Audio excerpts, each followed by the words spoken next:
So we got here in about 3 hours. The sun is out, it is gorgeous. I'm ignoring the really big black cloud that we're walking into and enjoying this sunshine. But we're now off for about a 40-minute walk along the river and up to go and see the Cathedral of Bones. River? Did she say a river? This ain't no river, but it is very, very pretty.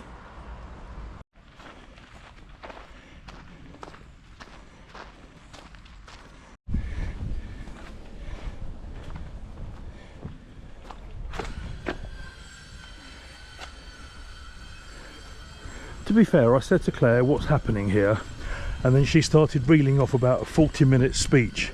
So what we're going to do is we're going to condense it and add it to this. I'm just going to do a bit of background video and Claire will talk over it later. So an ossuary, or an ossuary as I think it's pronounced, is a place where human skeletal remains are stored, often used to address overcrowding as bones take up a lot less space than whole bodies. This particular one is so important because back in 1278, an abbot of the Sedlec monastery was sent to Jerusalem, and he came back with a handful of earth and scattered it around the cemetery, and it became known as a holy land. By 1318, there was a great plague and over 30,000 people were buried here. Then chuck on the Hussite wars and there became many, many more. And by 1424, 3.5 hectares were being used as a cemetery. Later on, as parts of the cemetery were destroyed and repurposed, the bones were dug up and stacked. In 1511, a half-blind monk arranged them into 6 pyramids. At some point after that, it was all destroyed by fire. It was rebuilt in the 18th century and included bone decorations like this coat of arms for the Schwarzburg family, who ended up owning it.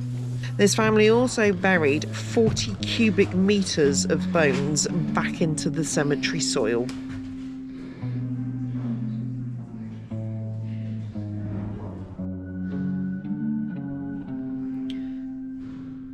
And afterwards we went upstairs to the other chapel and saw some interesting pieces of modern art. A week later, his disciples were in the house again, and Thomas was with them. Though the doors were locked, Jesus came and stood amongst them and said, "Peace be with you." Then he said to Thomas, "Put your finger here, see my hands, reach out your hand and put it into my side. Stop doubting and believe."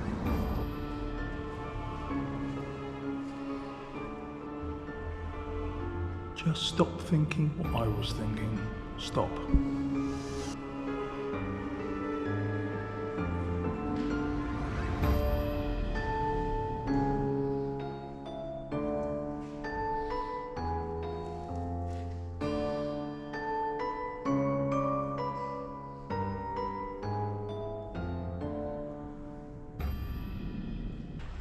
Next is a quick visit to St. Barbara's Church.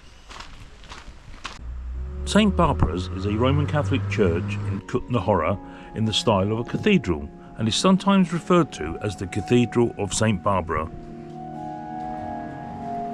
Wow, just wow. It is one of the most famous Gothic churches in Central Europe and is a UNESCO World Heritage Site.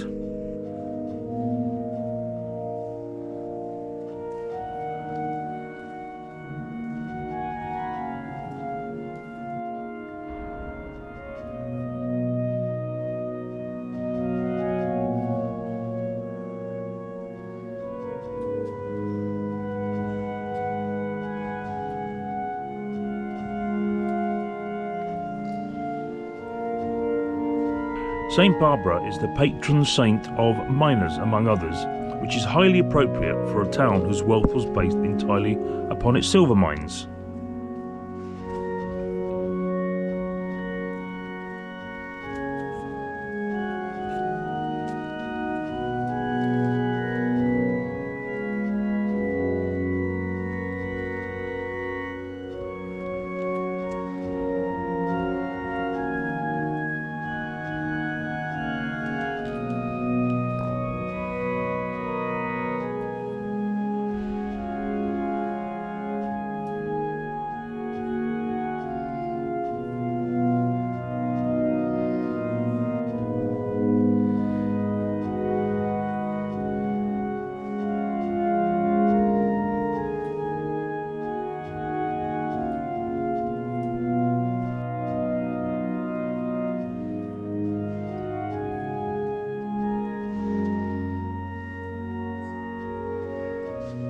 Construction of the building started in 1388, but because work on the church was interrupted several times, it was not completed until 1905. That's 500 odd years, blimey.